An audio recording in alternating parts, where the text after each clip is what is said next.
Mario Cantone here for night 3 of Creepy Cinema. Yes, this is Gene Tierney in terror. I was going to call it Gene Tierney in tariffs, but I didn't. You know, because she's not here. She's unavailable. Tariffs.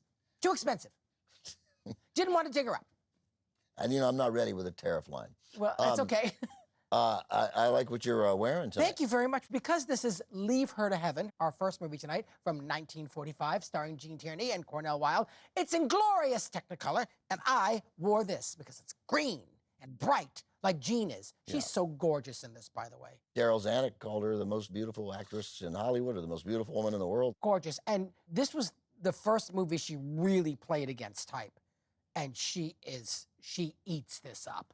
She's so on the money with it and so subtle and just, I don't want to give it away because we have to, see, it's so frustrating because I want to talk about it all now, but we have to wait till after. So set it up a little bit. Okay, Gene Tierney meets Cornel Wilde and she immediately becomes obsessed with him. They meet very cute on a train. On a train, of course. He's a writer. She's reading his book. She's beautiful. She looks like Gene Tierney, but he's totally charmed by her. Yes, right off the bat. And they get off the train and they surprisingly all end up at the same They're all house. going to the same place. They're all staying with the same people, yeah. She was kind of planning it from the beginning, but she becomes very obsessed with him and she falls in love with him, and you'll see right away she's a very jealous woman. Yeah, Gene Tierney has basically an adopted sister. It's really her cousin, but raised by her folks. Played by Jean Crane. Played by Jean Crane, who's lovely, and again, is another source of Tierney's jealousy. Jealousy. She needs to be loved, and loved fully, and loved exclusively in every way. Yes. Tierney had made Heaven Can Wait at this point, and Razor's Edge. Laura. Laura, of course, right, but those were all prior to this, so those were her big movies. But this, again, as you say, this is all of a sudden playing very much against type. Yeah, and it, you'll see what happens. But Gene Tierney was very interesting. You know, she wrote an autobiography and she spoke frankly about her mental illness. Yeah, she's very honest about it. I mean, in the early 70s, she was talking about this. Yeah. Her electric shock therapy and what how... she went through. And Gene Tierney said, in hindsight, she's not so for it. But yeah, she went through it with I don't know why, but she just went through it. And the fact that she was open about it, I thought was pretty amazing. So even though Laura is certainly her best known film, yes. I find that when you talk to Gene Tierney fans, this is the movie they talk about. This is the one. Yeah. For me, it's my favorite role of hers, no question, because the fact that she's jealous and manipulative, but then she's just gorgeous, and you look at this woman, you go, you don't need to be this way. She obviously has some sort of mental illness. Yes. But part of that is being the life of the party and being incredibly charming. Yep. And when she sort of has moments, you'll see in the film, where she realizes she's been misbehaving, I don't see it as manipulative. I see it as legitimately like, I don't know what's gotten into me. I'm so sorry. I think she means it, but she cannot stop herself. And she's very loved by her mother and her sister. Basically sister, Jean Crane. Right? And every time there's a little gathering, if she's in a mood, the whole place is like, that's right. She has a big effect on the whole family. She can drag everybody down. It's really a very impressive performance, and Cornel Wilde's really good here, and Jean Crane is really good here. But this is Gene Tierney's movie. No question. I mean, the next movie we have coming up, Black Widow, which is a movie she's hardly in. I adore. I love it too. But that's Van Heflin's movie. Yes, it is. Yeah, and she's a bit, not a bit player, but very a supporting player in that. Yeah. All right. Let's watch the film. Let's do it. Because you can't, so much to spoil here. We gotta get to it. We'll talk about the big stuff afterwards. It's gonna come out of me any minute, so hurry up and throw to the movie. From director John Stahl, always billed as John M. Stahl. In 1945, Gene Tierney leads the cast, also with Cornel Wilde, Jean Crane, and Vincent Price. Leave Her to Heaven. Just leave her!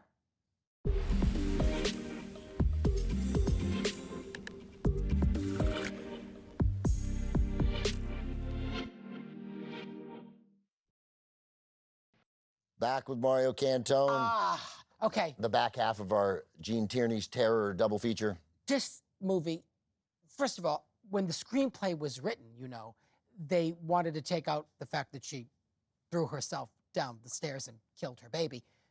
But they actually stood up for it, and they kept it in. And then the screenplay was finally approved. But yeah, she killed everything that was in her way. Yeah, the baby, the brother. The scene, that Danny. scene Danny. with Danny, played by Daryl Hickman, Daryl Hickman. who's fantastic in it. I mean, she just is so dead-eyed in Dead-eyed, that yeah. boat. She's like, "What's the matter, Danny?" I feel like when she puts her sunglasses on, she knows what she's going to do. Oh, yeah. Yeah, so Absolutely. he can't see her eyes. Yeah. And, you know, she didn't know he was going to get cramps, but she was just like, "Oh, he's got a cramp." No, but she was saying, you can't stop now. You're not even Yeah, halfway. she kept Like doing that. She egged him on. yeah. She wanted to kill him. I mean, she was looking for an opportunity to kill him. Maybe it wouldn't have been that day. No, but it would have been one day. Would have been one day. No right. question. We're alerted early on of how awful she is. My favorite scene in the movie. So much credit to John Stahl for the manner in which he delivered this to us. She's pleading with the doctor to say, no, don't let him come with us, because she doesn't want Danny up there. And she goes, But after all, he's a cripple. Oh, and the and doctor, the look on the doctor's face. right, is but like, they don't. Doctor doesn't say anything. She even hears it herself. I didn't mean to say that. I'm sure you didn't.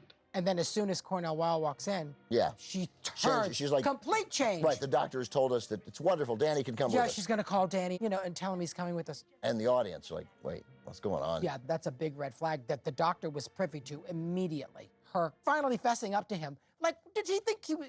Did she think, as in her mentally crazy character, that she thought, oh, maybe he'll still love me if I tell him everything, if I tell him the Well, truth? she's at some point. I think it still has to come out. She wants to say to her, because she doesn't see life the right way. Right, her Yeah. version of reality is skewed. She sees him playing with his brother or talking to her sister as a threat, rather than, oh my God, look, we're all expanding and this is a lovely big family, right? He doesn't love me any less because of this. So to her, the important point to get across was, no, yeah, I killed him and I do it again because I wanted to be with you. Did you hear that part? Yeah, I wanted to be with you. wanna be That's with the you. part that matters. Uh, And I totally buy his, like, he knew it, but you can't know that about someone who you, especially So you somebody you love, and- until it is actually made obvious. But he, of course, suspected that she had done both of those things. She's so beautiful that you just kind of want her to be okay in Right, moments, because she has all but these. she's not. Right, she's willing to frame her sister by killing herself Oh, yeah. just to keep them apart. Yeah, Right, because that's her goals are all, they're all skewed. Everything's off. her seeing that book dedicated to the girl with Yeah, the with hoe. the hoe. Yeah, I mean, right. To her, she saw that. That was to her, that, that's like walking in on your husband having sex with your sister. absolutely Right. It's But then again, he did dedicate it to her and not his wife. But Yeah, at well, that but- point, but he at was that like, point, that he was like, yeah. I He's a little there's irritated at something his wife, wrong. yeah. Yeah, Um, this is not good. Yeah, I mean, he did. You know, he was attentive and loving, but again, with somebody like that, it's never enough. And then what pissed me off was he goes to jail for 2 years. So Ray Collins, a couple things about Ray Collins, who played his lawyer, who sort of opens the movie and closes the Yeah. movie. He's the one telling the story. Ray Collins got to be the worst lawyer in the history of the world. Like, you couldn't keep this guy How out of did you- prison out for of 2 years. prison? Yeah, for concealing the. Yeah, He's an accomplice, really? you got to be able to keep that guy out of prison. But there's a nice payoff there, because those people are, people will talk because it's the sister of your ex, but they belong together. They fell in love legitimately, and it's a nice payoff It of is. a They end up happy together. ending after a movie Waiting for 2 years. that has an innocent teenager killed and an unborn baby killed. Yeah, Wow, this was a good one. this was a good one. Yeah. Whew. Yeah. All right, and coming up, more Gene Tierney. More Gene Tierney in a smaller role, but still beautiful. This is a great movie. Black Widow, 1954, written, directed, and produced by Nunnally Johnson. And it's none of your business. Van Heflin, Gene Tierney. That's coming up next. Black Widow on the way here on TCM. Next on TCM, Black Widow, then The Hypnotic Eye, and later, Eyes Without a Face. TCM gets a nip and tuck tonight.